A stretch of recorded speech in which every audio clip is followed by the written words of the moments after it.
And it may very well be that this young man who explained it knows the situation somewhat better than I do, because I know that there is this movement. I don't know how widespread it is.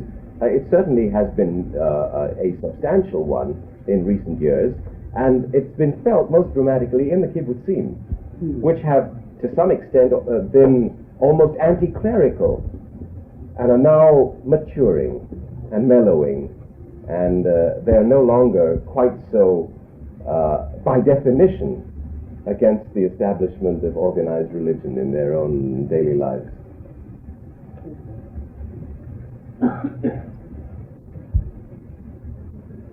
Well, to pursue that same question, the young man made a statement that it struck me new. He said that, in his estimation, the favorite national sport was Bible quiz contest.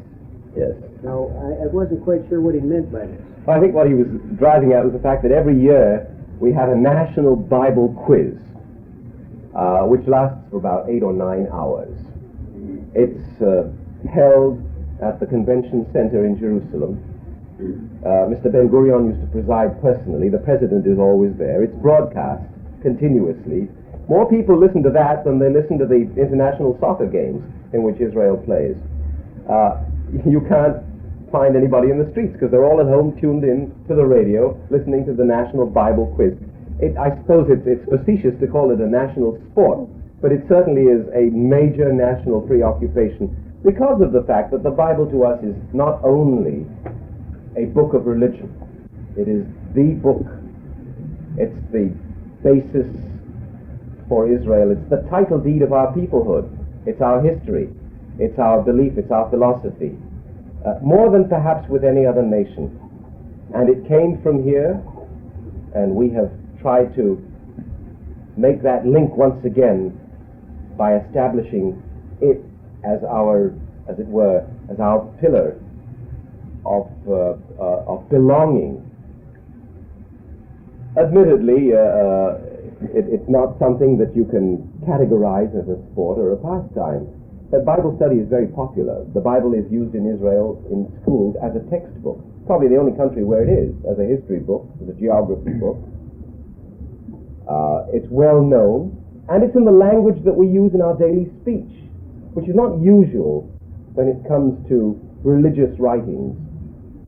So that all these things make it a more potent and a more central and focal element of our lives than it would be otherwise. So that he came fairly close to the truth when he described it as a major sport.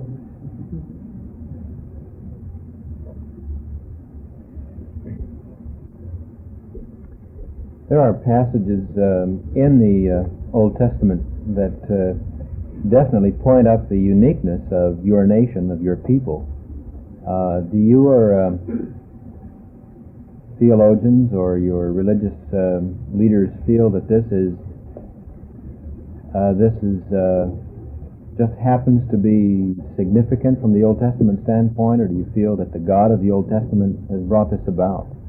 Oh, I think there's a definite feeling on the part of our theologians and our religious leaders that this is the definitive fulfillment of prophecies which were laid down hundreds and thousands of years ago by people who really knew what they were speaking about. I think that it is clear that at the time that Israel regained her nationhood in 1948, there was a surge of feeling among the nations that this was something not just of a political or an economic or a diplomatic nature. It was a miracle. I think the same feeling re-emerged in last June's war, that there was something metaphysical about this. There was something almost miraculous about this, that it was in fact the salvation of a nation which had seemed to be doomed, but which had, by superhuman effort, re-emerged unscathed, and that this was seen as emerging from that. This was seen as a Bible prophecy, the fulfillment of an Old Testament prophecy, rather than a coincidence of geography or history or military science. Would you express it as divine intervention? Yes. Yes, I don't know if intervention is the right word, because our feeling is that we have had divine guidance incessantly So that intervention implies that there was a sudden decision to come in and change the course of events, whereas guidance implies that all along that course of events has been carefully watched over and channeled in the right direction. So I think perhaps guidance is a better word than intervention there. We like to think of it as divine. We think it's a blessing.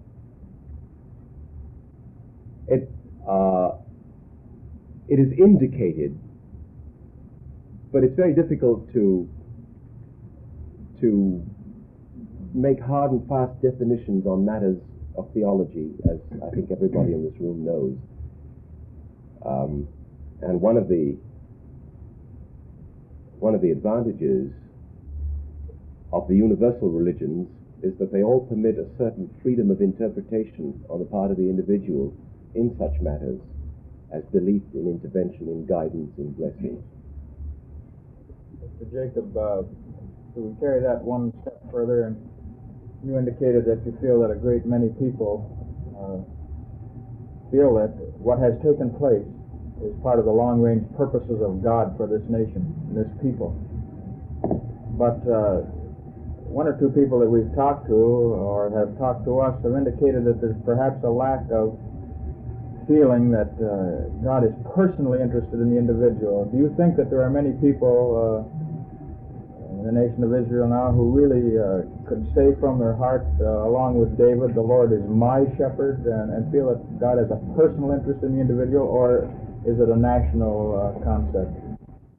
I think it's a national concept.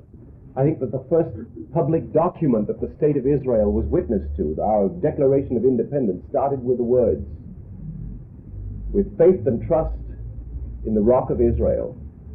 I think that was not just a capricious or impulsive act.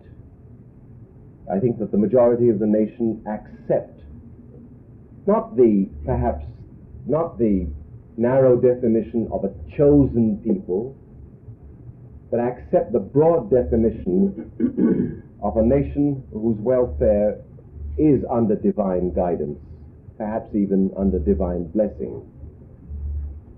And I think that our past 20 years, in which we've had encounters with powerful enemies and come through them, these past 20 years have been a testament to that faith, and I think that the faith hasn't been shaken. Now, you won't find it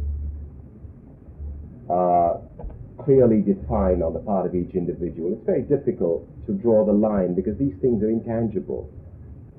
But I don't think that anybody regards it as an on-again, off-again, chaotic, sporadic kind of arrangement. I think most people in Israel accept the underlying definition that there is a special providence guiding and sustaining and supporting and strengthening this nation in its striving for rebuilt nationhood. But that God doesn't focus his attention down to the individual, that he only brings it as far as the nation, perhaps? I think our prophets have been divided on this.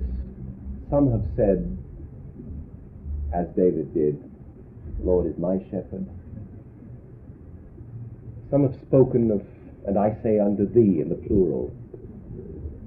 It's very difficult to our Orthodox rabbinate hasn't recently issued any clarifications or rulings on that, and Jewish theology on the subject has always been a little vague, so I don't really know how that functions.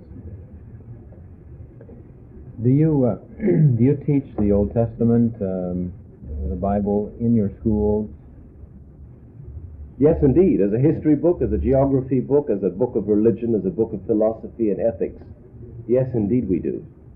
It's required teaching in all schools.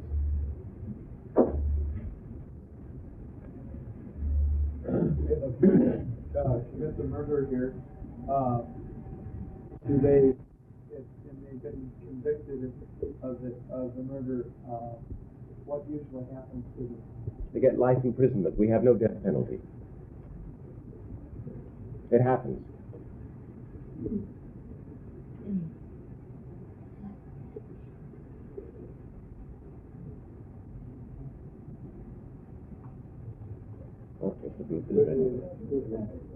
Could you comment on Israel's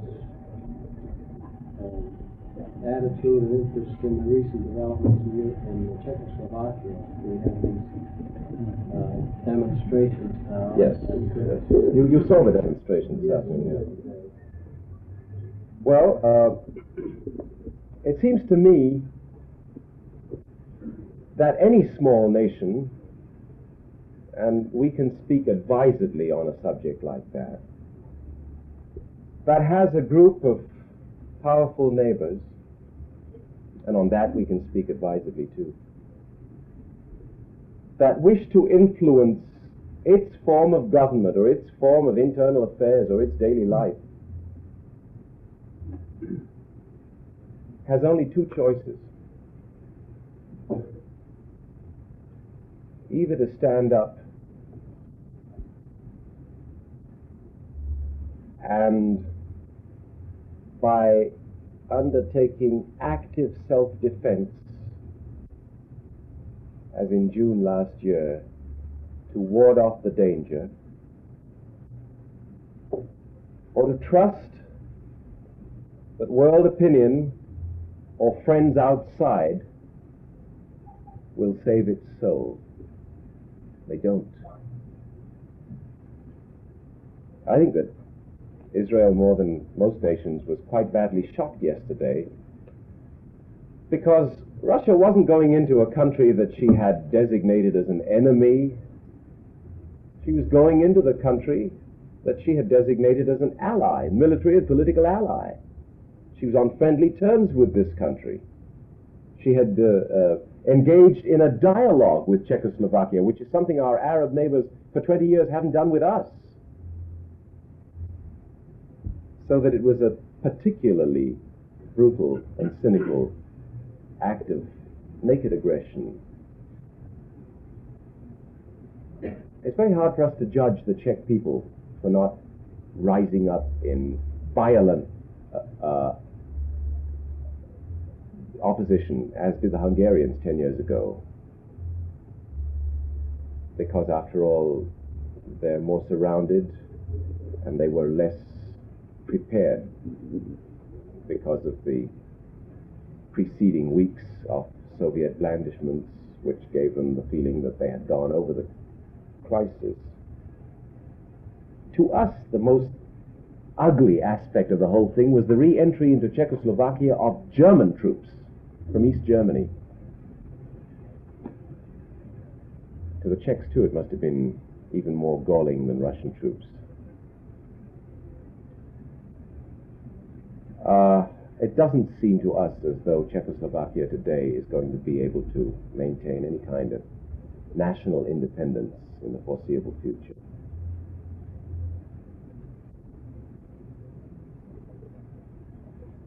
Mr. Jacob, in your Old Testament, the 38th and 39th chapter of Ezekiel indicates that Russia will come against Israel.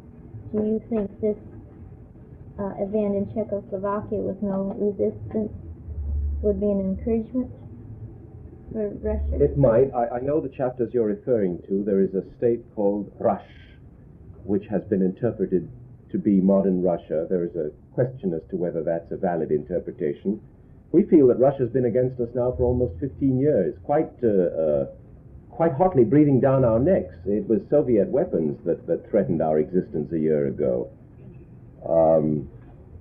I don't know if the Russian adventure in Czechoslovakia will basically change Russian policy in the Middle East. After all, Russia has had a policy in the Middle East now, as she has had one in Vietnam and one in Cuba and one in Berlin, operating parallel, separately over decades.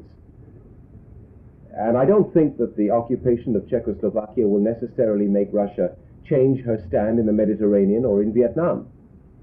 I do think it will raise world opinion against Russia and make even the Arab countries perhaps more sensitive to the danger to their own sovereignty and independence when they accept that kind of friend or big brother or ally.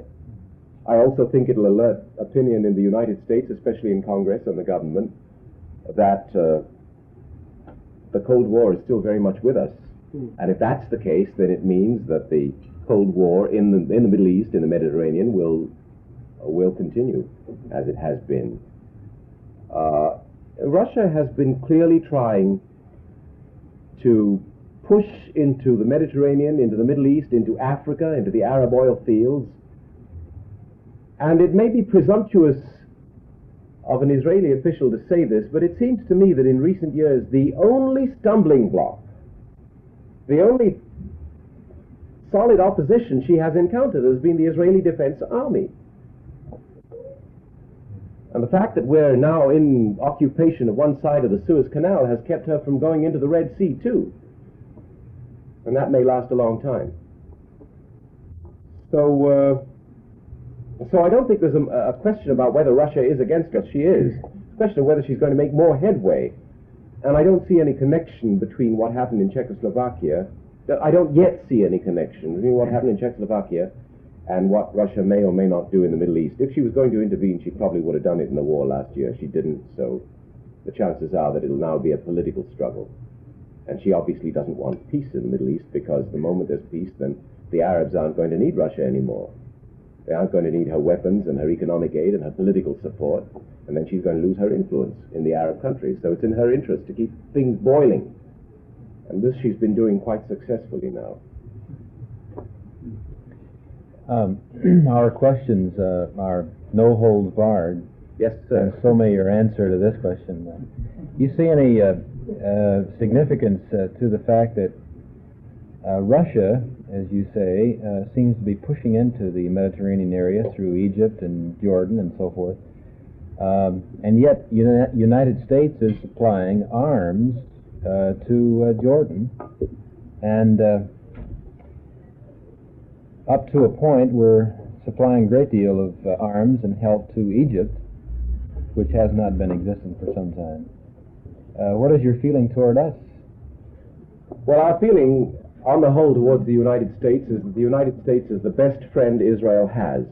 The fact that the United States has in recent years also given arms to some Arab states, I think, is explained by the fact that the United States is a world power which has interests, oil and strategy and bases and economic aid and votes in the United Nations, that the United States has taken a realistic attitude. It cannot lose the friendship of some of the Arab countries because it is friendly with Israel.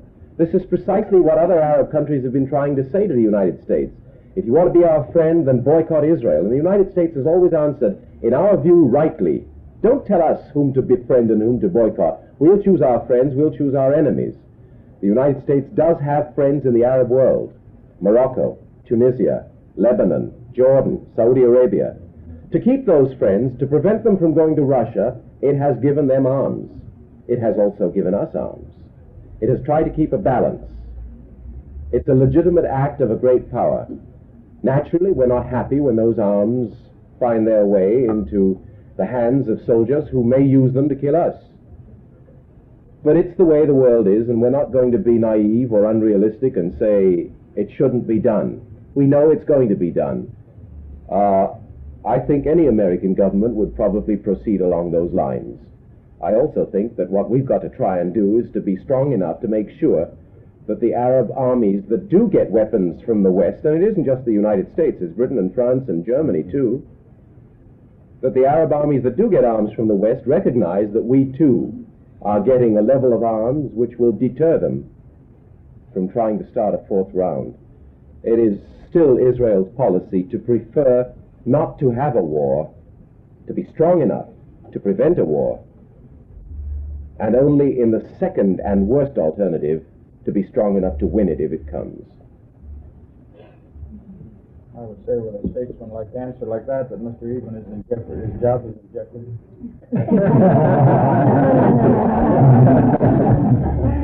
I still regard him as my guide and teacher. This balance seems to be swinging, though, with the heavy help that they're getting from Russia and these other countries.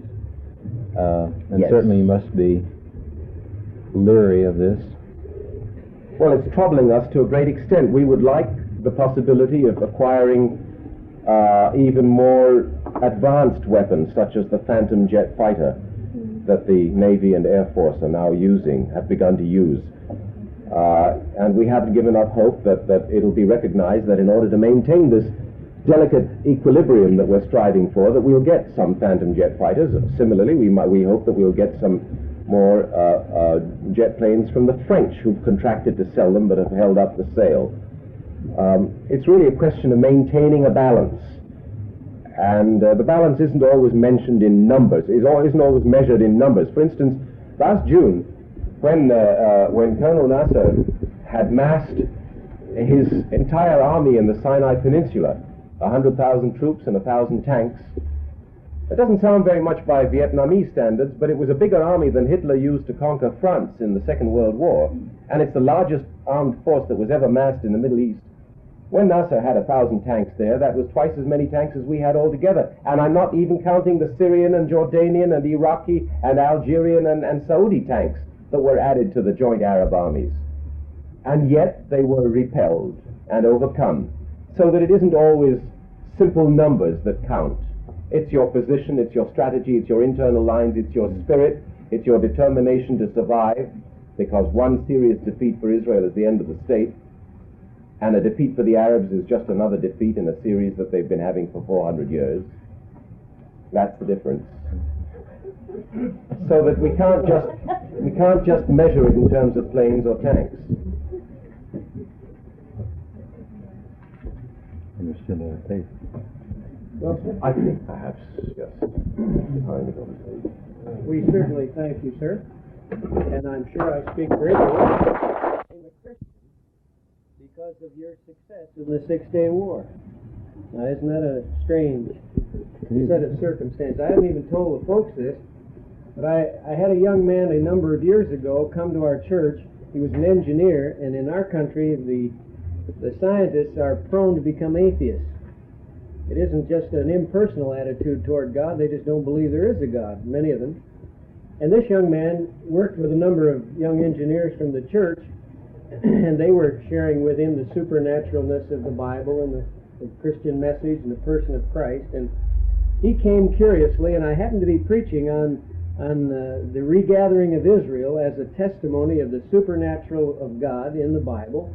Only God could maintain the virility of a nation and the individuality of a nation scattered around the world as no other nation has, and I think you mentioned that earlier, and then bring them back into a land. Well, he didn't recognize this, and then of course I went on and showed how these are all signs that would come just prior to the coming of Christ, and that was too much. He decided he'd never come back to the church, and so in June he was sick at home with the flu, and he saw the reports of all the Arabs around Israel, and he got out his slide rule and he figured out that the odds against Israel were 7-1. And he was convinced that as soon as this was all over and the Arabs had won, he'd be able to run back to the office and tell all these Christians that they were wrong, that the Bible just wasn't true. And then all of a sudden, in a few hours, he saw that it wasn't working out 7-1. Someone was guiding it. And you know, that supernatural evidence caused him to go back and read both the Old Testament and the New Testament, and before he got well, he became a Christian. I hate to think of having a war to silver lining to every cloud. Well, we do thank you for coming, and we consider it an honor and a privilege for you to say that America is the best friend Israel has.